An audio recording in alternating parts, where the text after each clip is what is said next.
Rolling. Rolling. Get them doggies rolling. Doggies? Is that the lyrics? Is it not doggies? Doggies? What is it, Chip? Doggies. It is doggies? Yeah, see, I'm right. Oh. We're definitely starting the podcast there, man. Little me singing. Rolling. You're singing old cowboy Are you song. sure? You're singing Limp Bizkit. Yeah, that's probably where I'm at. I'm definitely thinking old cowboy songs. Speaking of old cowboy songs, so Rigel was on a John Wayne kick for a while, which was good. You know, we watched John Wayne. It's like stuff that's not super stimulating. We don't watch any cartoons, nothing super animated. Have you ever seen The Waltons? The Waltons. Yeah. It sounds familiar. It's on Netflix. Is it old? Or not Netflix. It's on Amazon Prime Video, which Super I have. old? Super old. Yeah, super yeah. old. Like Yep. it's set in the 30s It's during like black the and white. Depression. No, it's not black and white. Okay, maybe I'm it's thinking color, something but it's super old. But it's basically about this family of I think 7 kids, the parents and then their grandparents all living in the same house during the Great Depression. But like every single episode is like 40 minutes long, and it's all about like a life lesson. But we've been watching like one of those in the evenings on the weekends, and like it's perfect for Rigel because it's not overstimulating, and it's just good old feel good movies. You know, like all the stuff today, it's just like you watch it and you like your heart rate probably jumps up tenfold. Whereas like with the Waltons, it's like okay, I feel like I should go need some bread and plant a garden. You know, not need bread for me, but you get what I'm saying. But yeah, I don't really watch much Quality. TV though. Quality though. Today was our first full body routine together. I did full body yesterday without you, but I did today. We did full body. Was this your first full body? Yeah. Well, we've done it before in the past. Yeah, First time in this rotation. In this year, yeah. How'd you think? Yeah. You Good. like it? I'm excited. We got just under 50,000 pounds of volume. So more total volume. Probably because we're supersetting everything. Yep. Which is a plus. Which I really enjoy the supersetting that way because you're actually working opposing muscles back to back. So A B A B A B A B, and they're you keep your heart rate up. You keep your pump going the whole time. I've always liked supersetting. I just want to not keep you waiting, so I've got a tendency to like rush through my set, so I'm able to help you load the bar where I need to like slow down and actually get full contraction and squeeze. Because I feel like I've always just kind of gone quickly through a workout, but I want to actually really start going slower, especially on the eccentric portion of the movement. Well, these will work pretty good because one of us will be doing exercise 1, and the other one of us will be doing exercise 2, and then we flip flop. And we got in quite a bit of. How many sets do you think we did this morning? Every rotation we did was typically 5 sets. Yeah. So we started with pull downs, supersetting pull downs, like it was kind of like a high row more so than pull downs, but like that. With chest press flat with hammer strength. We did 5 sets of that, and then we went over to what was the next thing we did? Shoulder press. We did overhead press, seated overhead press, and split RDLs, squats. Split squats, and those kick my butt, man. Split squats are brutal. They always murder me. And then we did 5 sets of that, and then we did arms, bis and tris, supersetting 5 sets of that, cables. And then we did calves and abs. And we haven't really done calves and abs at all until now because now we've got time because we're supersetting everything. I'm excited to put some more core work in there because we've kind of been, I wouldn't say neglecting, but I mean, because you work your core as a secondary. But I used to do core every single time I lifted when I was doing full body. And since we've been doing the body part split for the past 2-3 months, I haven't really done any dedicated core work. So that'll be good. We'll probably rock this all the way through, at least through my first show. That's how many weeks out? That's 14 I think, when your post was. Yeah. 14 weeks. So that's, 3 months. I can tell you getting leaner, though, for sure, man. Every Monday we take pictures. Like, you've always had more, like a block in your midsection. That's the last to lean out. And it's such a pain in the ass because it's just like anytime I look in the mirror and, like, you know how we just self-assess each other. We have, like, body dysmorphia, and we always hone in on the thing that we dislike the most. That's where my eyes go boom right into my abs and my midsection, and just it's thick. I kind of just have a wide trunk. Yeah, and I can see my love handles are getting skinnier and skinnier. Your skin's getting thinner too. Skin is getting thinner. I'm holding less water. In certain areas, my shoulders are leaning out. I can tell my face is leaning out. I'm seeing vascularity in some areas. All that kind of stuff. So it's working. It's doing what it's doing. I can tell that I'm still fat. Maybe you're in off season. You're just in off season condition. You're not fat. If you look at the general population and you call yourself fat. I was doing those bicep curls today. I was looking in the mirror, and I mean, I can still see every like quad separation. So like, I'm not fat, but I just, you feel fat in comparison to where you know you can be. Yeah, for sure. But I feel like once I get down to like 179, 180, I'll be in a much better place. I feel like I've just got my midsection's too blocky. Like I don't like where it's at now. I don't want to start sacrificing strength. But like when I was 200 pounds, like I wasn't any stronger at 200 pounds than I am now at 187. So it's like that. It's probably like 15 pounds heavier before I started leaning down. And it's like those 15 pounds didn't contribute to additional strength. Yep. So why am I carrying it around, you know? So now you know. Now you know. Yep. Now you know. What else is new, man? You spent the weekend We went to Oklahoma City. Oklahoma City. It was awesome. You got a little... hung out with some friends and family of Caitlin's. Friends and family. Well, drank a little bit, you said, right? I had a few seltzers. Have you ever had Happy Dads? Don't you know what that is? Okay. I've never heard of it, but apparently it's pretty widespread and pretty popular. But they're Happy Dads? Happy Dads. Yeah, it's just a 12-ounce can. It's just a 100-calorie seltzer, very minimal sugar, very minimal carb, like maybe 1 or 2 grams. And they're just like a real light carbonated seltzer. What are the calories on a can of that? 100 calories. So not obviously there's no protein or fat content. There's I want to say 1 or 2 grams of carbs. So you just subtracted that from your caloric allotment for the day? I honestly didn't. So don't tell my coach. Man, you're slacking. Well, we're talking about cardio. But my food choices were spot on. Yeah. You should have seen. I packed a cooler. We threw it in the trunk. I had a couple of packages of hard-boiled eggs. I had a couple pounds of ground beef. I had meat sticks, string cheese, miniature keto bricks, several packets of pickles, sliced cucumbers. I mean, it was like I was full-blown prep mode. Besides having a couple seltzers, and I thought, I probably won't do any alcohol as we get closer and closer to prep, but it was fun. Nice. Everyone was kind of just socializing, having a great time. There was a big cookout at her dad's house, and it's great. Yeah, you got to be versatile, flexible, malleable in that regard. Like when I went to Kansas on Saturday to pick up all that stuff for the show, it was like 8 hours of driving, and I forgot a brick. I forgot to bring my brick. Oh no! And I was driving. You should gotta have a backup. I know, brick. like me. Why do I? I should just have some in my backpack at all times. But I'm like, man, what am I gonna do? So I went to a gas station, and I bought a bag of those Duke's sausage links. Oh, yep. And those are pretty clean. Like I got the those are decent green chili ones, and I think a whole bag of that is like 740 calories or something. I think maybe 6 grams of total carbs or something minimal. And then a little bit more fat than protein. Those are super tasty, super salty. Yeah. So I had that, and then I was still hungry. So I went to one gas station. They did not have any hard-boiled eggs. So I went to another one, and I got a bunch of hard-boiled eggs. But, you got to be careful, man, because like you look at the salt packets that they have in those gas stations, and they're all full of it's that shitty dextrose. iodized salt. Yeah, it's like got dextrose in there, so I don't want sugar in my salt. I just want salt. But, yeah, driving in a pinch, the Dukes and hard-boiled eggs are at a gas station, pretty much every gas station, and you can make it work. I feel like you can make gas station food work if you know what to look for, and you have goals. I just don't ever feel all that great afterwards. No, but it's like you're sitting in a vehicle, you got all that influx of sodium. You're probably not drinking enough water. You're certainly not moving enough. You're not moving. Yep. So like you can make the macros work, but like you just feel like blah the rest of the day. But if you can do better to control the variables that you do have control over, which is what you're jamming down your mouth hole, you can do that much better. For sure. Whereas people sometimes would use that as an excuse to just eat shit food because, that's all the gas station had. Yeah, but when you look around and you can grab like cleaner meat sticks, cheese sticks, hard-boiled eggs, you can grab some celery, you can grab some cucumber, some of those cleaner things, instead of just going for like the Snickers and, the grab bag of Doritos, all that crap that's on like the end caps of the aisles. That's just trash usually, So if you know what you're looking for and you have a reason, you want to get healthier, you want to watch what you eat, you want to improve whatever aspect of your life, you can do it. Yeah, you don't have to fall victim to it. Totally agree, man.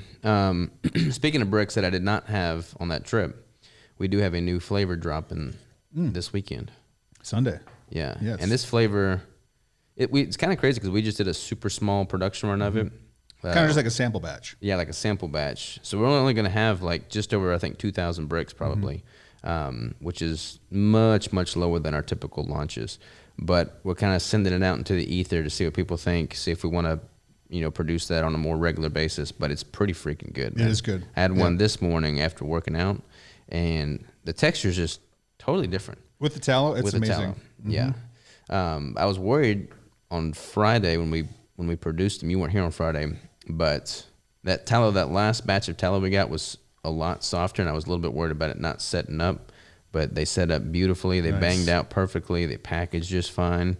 They taste amazing. So we got a new flavor. I guess we can tell the podcast listeners. Well, first off, for the folks listening, they might not know what bang out means. So it's a very scientific term. Very scientific. When we bang them out, we just slap them out of the molds. Yeah. So we pour them into the molds.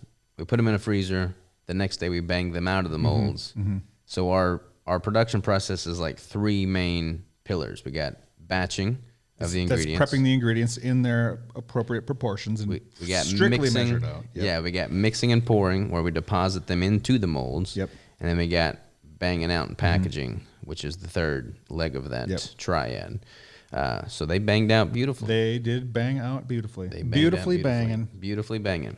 And freaking tasty. So Tallow Cookie Dough is going to be dropping. Very small teaser test production run.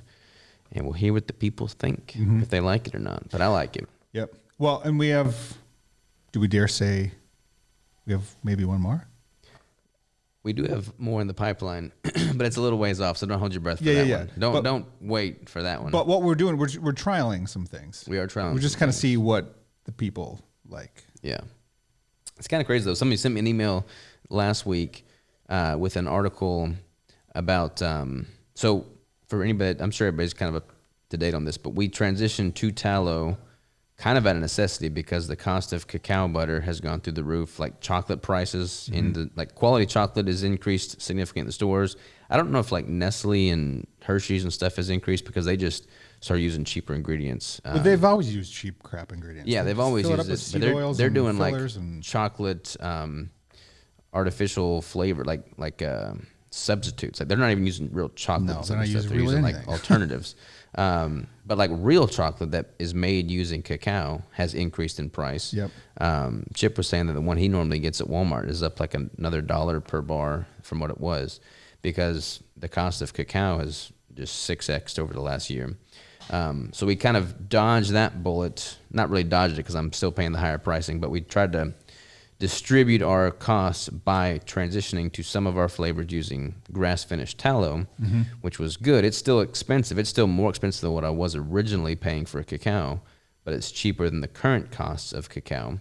But now because RFK is putting all of this into the market for benefits of tallow, you've got, Steak and Shake. What are the other restaurants that are There's a lot of them. Actually, there's a restaurant in my hometown up in northern Minnesota that they have got 3 or 4 locations, and they just announced they're going to be swapping out all of their fryers to 100% tallow.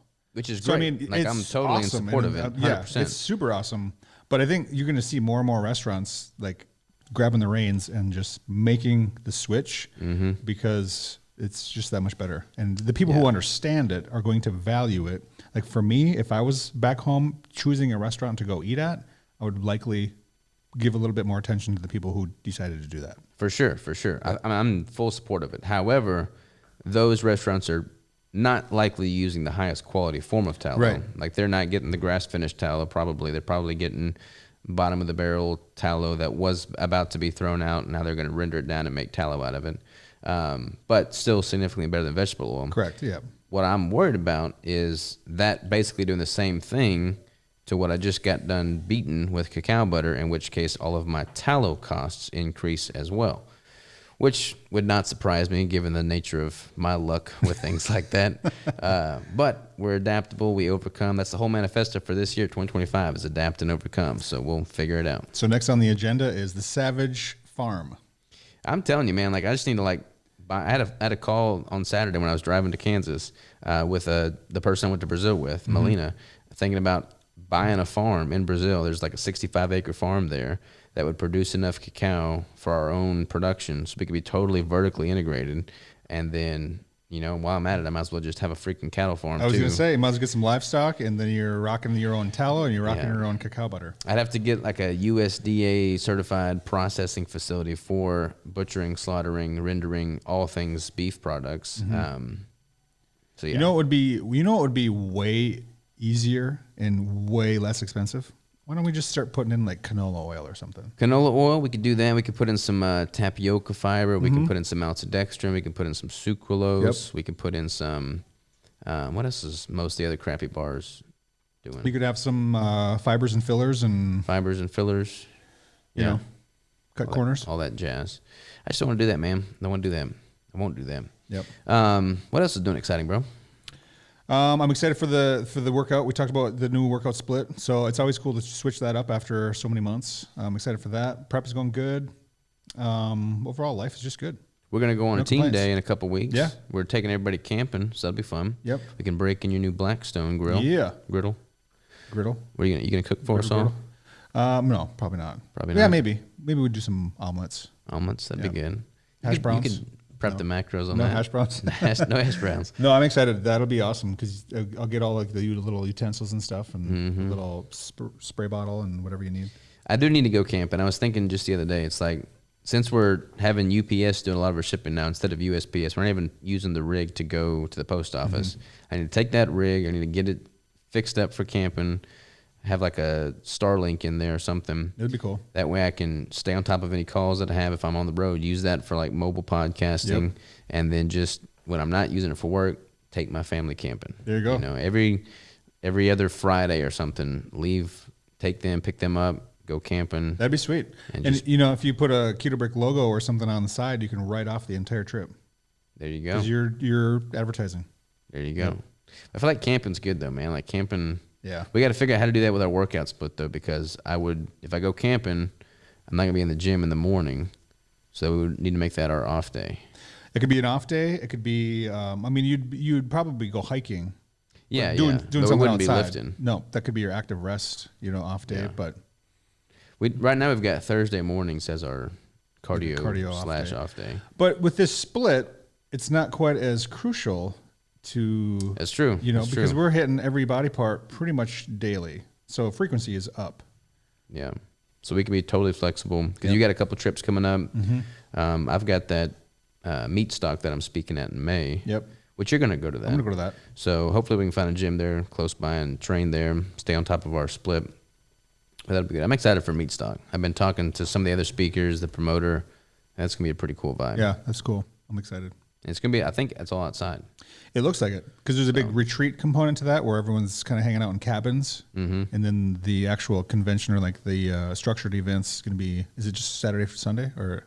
I think the conference itself is Saturday and Sunday, but then the retreat is the Thursday, Friday, I think. Yeah, a couple extra days. But then Rigel's birthday is on Sunday, so we're going to stay another day and come back on Tuesday and then find something cool to do as a family on Monday. That'd be cool. So Gatlinburg's pretty cool, though. There's all kinds of cool things to do out there. It's got like a nice little old school scenic vibe to it, so I'm excited to be nice. Good. And then my anniversary of Crystal's coming up, too. I got to figure out something sweet to do for her. How many years on the spot? Don't answer. 6, I think. Maybe 7? 6. I think 6. We got married in 2019. What would that be? That'd be 6 years. That'd be 6 years. Yeah. Okay, so 6 years. What should I do? She doesn't listen to this podcast, so we can. She doesn't listen to it? I don't think so. Oh, she's going to probably listen to this one now. Maybe, she's probably. going to show up in the caption. Yeah, I got to think of something good. I thought about taking them out to a play. You ever go to plays? Not. I have been to like a couple like theater dinners, but not too many. Yeah, I thought about taking them to a play, and then taking them out to Doe's or something afterwards. Get a big old steak. Yeah, I've heard Doe's is awesome. Doe's is awesome. I told you to go to Doe's. I know you did. You haven't been there yet. No, it's good. It'd be hard to track the macros on it. It's hard to track anytime you go out to eat. Yeah, I mean, you can be pretty close if you just do like a steak and vegetable or something. If you bring a scale and you measure it out, but you also have to consider that's cooked weight. You don't know how accurate the kitchen is and all that kind of stuff. But I guess you could. I mean, you could be that guy that asks the waitress or waiter, "Hey, I want this steak, but could you please weigh this steak before you cook it?" Yeah, because sure they got food scales. They back gotta there. have scales back there. If not, you could bring your own scale and say, take this back to the kitchen.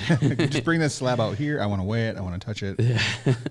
I went into this barbecue joint a few months back, meeting some of Crystal's friends, and I was tracking everything. Brought my food scale. And it was just brisket. I was just going to get brisket. Mm-hmm. And barbecue joints, they charge by the pound, you know. Yeah. So the waitress came out. We were all super nice to her. And then I took my food, and I ordered like 1.5 pounds for Rigel and I. And I weighed out my food, and she got like super offended. Who did? The waitress. Oh, like maybe you thought they were cheating you or something? Yeah, like yeah. That's what she thought. I'm sure she probably was like trying to. She saw me trying to verify that I got a pound of meat that I ordered. Like you're just one of those guys. Yeah, and I'm like, no. I totally trust you. I just need to weigh this out and give my son what I can eat.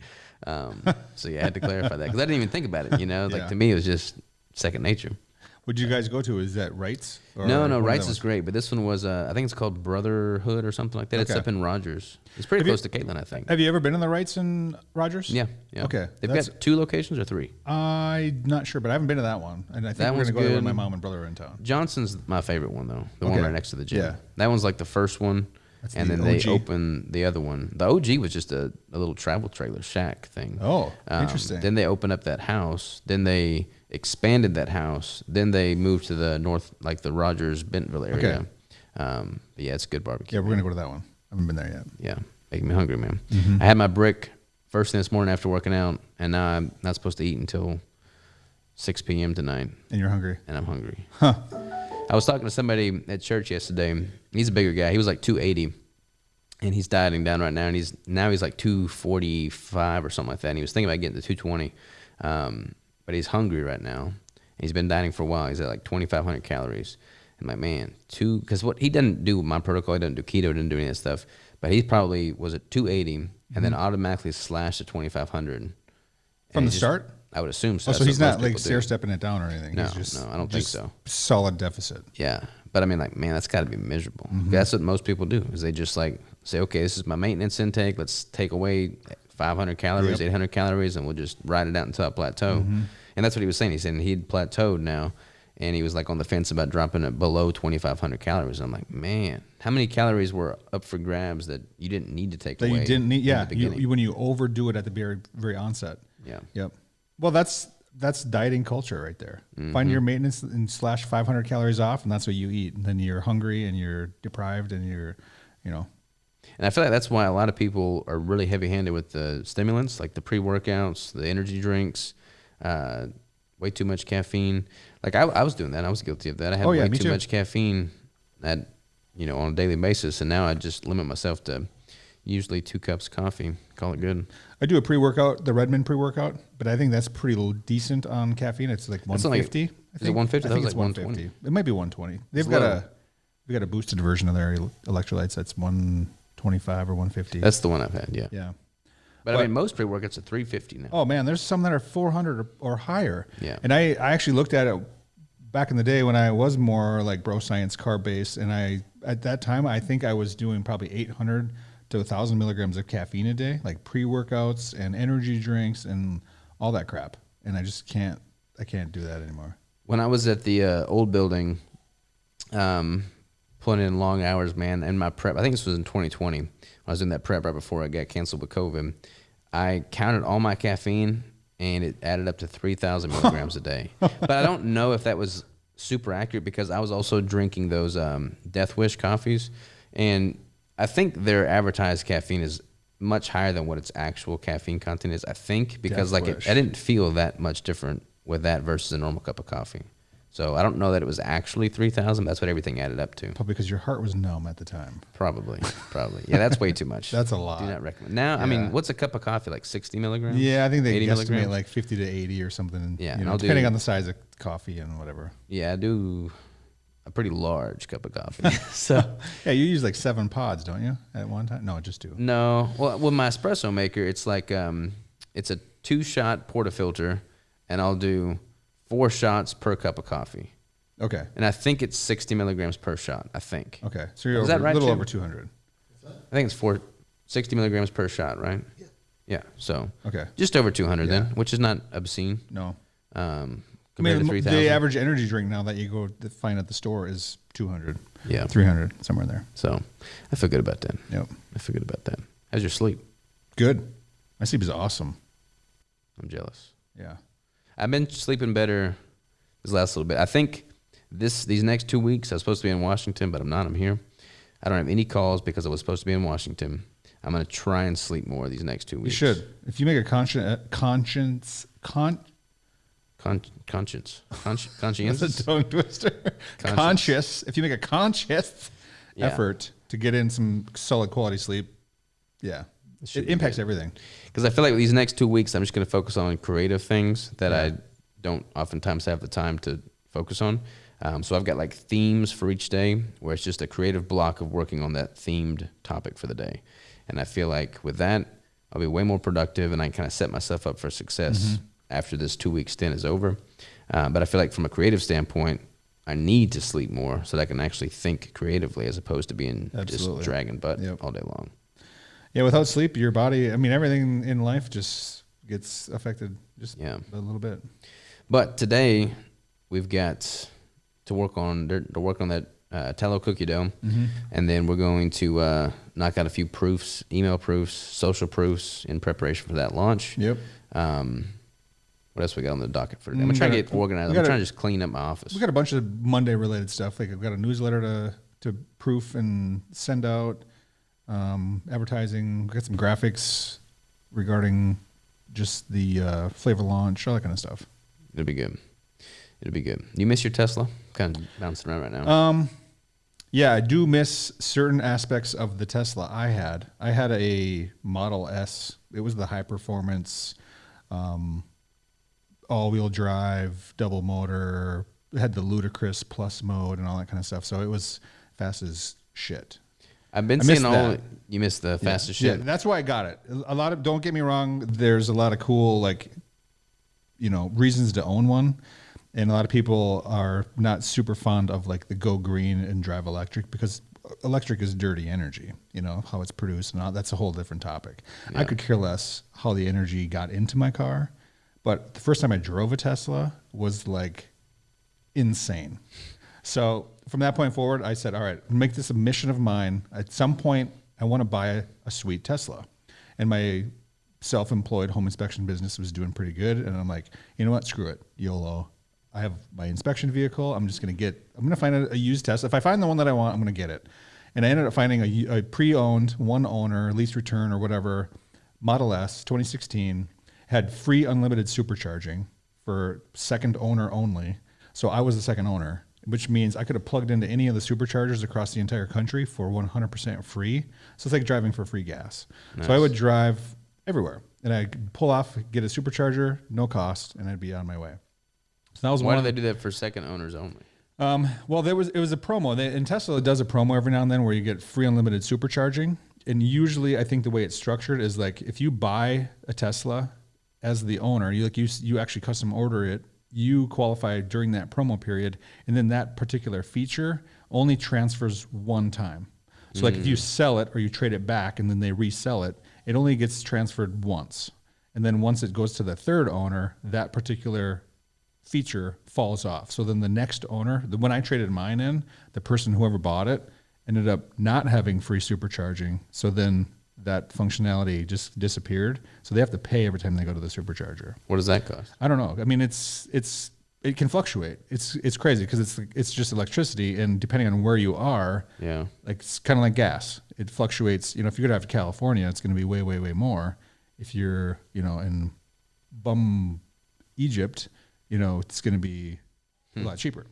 So that was one of the aspects. I missed that because it was free, unlimited supercharging. I missed the acceleration. I missed the technology. Like I could pull up in my driveway, grab my groceries, and get out of the car, and the car would pull into the garage and shut the garage behind itself. It was crazy. Like the kind of things that is pretty wild. Yeah. And then every day you wake up and you go out and you hop into your car, and it's like preconditioned, meaning it's either warmed up for you or cooled down for you based on what time you can schedule it. You can schedule when it's going to charge itself. It would download updates, over-the-air updates regularly. So you'd hop in and be like, oh, guess what? Your car can now do this, this, and this because it just downloaded an update and installed it while you were sleeping. It's pretty wild. It's like driving a big supercomputer. The reason I even asked is because we're Anyways, talking about I could talk. It was fun. I loved that car, but I could talk about it forever. Well, we're talking about proofs, like email proofs, and I've got to do some social ad proofs too. But I keep seeing all these Facebook ads. I guess not ads, but like posts about the Cyber truck like falling apart, like the panels coming off. And stuff. Probably some of the build quality on those things is not the best. Not too great. Yeah. Which is wild, man. Like I can't imagine getting a Cyber truck for truck purposes. I could get it for a car as a car, but I wouldn't get it for a truck. There's a lot of them down here. There is a lot. I only saw a one or two maybe Cybertrucks when I lived in Minnesota, and now I see them freaking everywhere, and they're all like wrapped. They got like bright white ones, blue ones, black ones. They're customized. They're wrapped in like advertising decals, and I see them everywhere now. But I don't know. Those have got a pretty quick 0 to 60 too, right? Oh, yeah, anything electric does. Yeah, you can't even explain it. Like if I were to try to tell you like it's fast, you don't even know what fast is until you're in an electric vehicle. Like if you punch, I brought it to a speedway, to a drag strip when they had like street legal night, where you could just bring whatever car you want and race your buddies and like check in and pay a fee, and they put a number on your window and you have to have a helmet and all that kind of stuff. And I was just smoking muscle cars. It was crazy.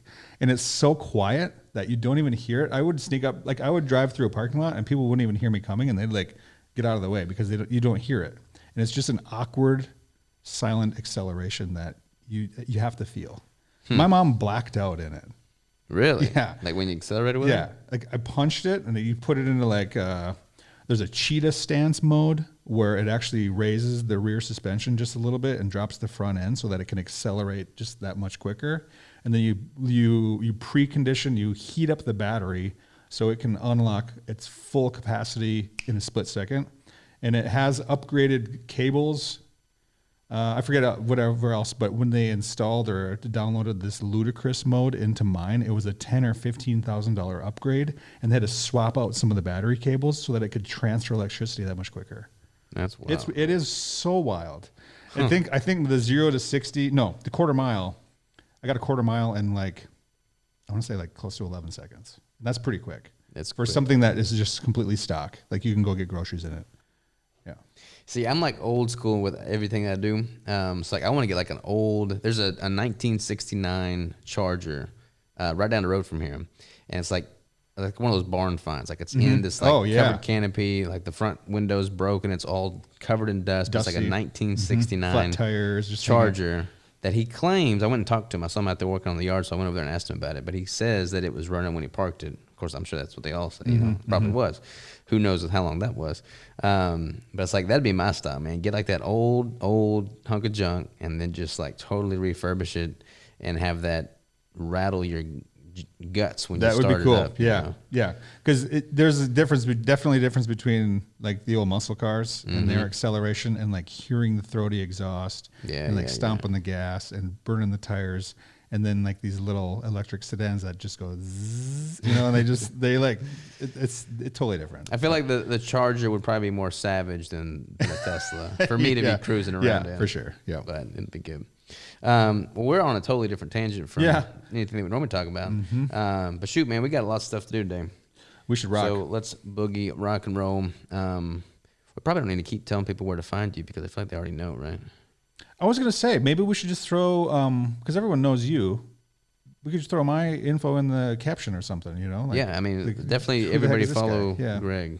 Keto Greg 80 on Instagram. Keto Greg 80. Yeah. It's funny because we, just one last little tidbit here. We were in Oklahoma City this past weekend, and we ran into some of Caitlin's friends, family, and everything. And we happened to be just wandering around in the liquor store trying to find these Happy Dads or seltzers or whatever. And a gal walked in, and Caitlin knew her because it's obviously her hometown. And so they were just chatting and whatever. And then somebody else came in, and they were related. And they were like, "Oh my God, nice to see you. Da, da, da, da. We're going to be at your dad's tomorrow." And then she's like, "This is my boyfriend, Greg." And she's like, "Oh yeah, I already follow him. He's Keto Greg." So that's pretty funny. Small town vibes, man. It's another little tangent. I woke up from a dream the other day, and it was the weirdest thing because it was like I was with. The dream made no sense. The whole dream was me trying to figure out where to put a shower, which is kind of what we're doing in our gym. Oh, right yeah. now. So that made That's sense, relevant. I guess. But it was like in this rundown house with like dilapidated walls. But I was like trying to work with people to figure out where to put the shower. But it was all people from high school. So like everybody I was surrounded by was people from high school, and I didn't go to my 10-year reunion because it was during the pandemic, so they canceled it. So like I have no idea what any of these people are doing. I haven't kept in touch with any of them except one, and it's just wild, man. Like small towns, like because I came from a super small town, so everybody knows everybody. Most people are probably still there. But yeah, man, it's funny. Life's a funny thing. It just passes by. Keeps going no matter what. That's the truth. All right, man, let's get some stuff done. All right. Adios.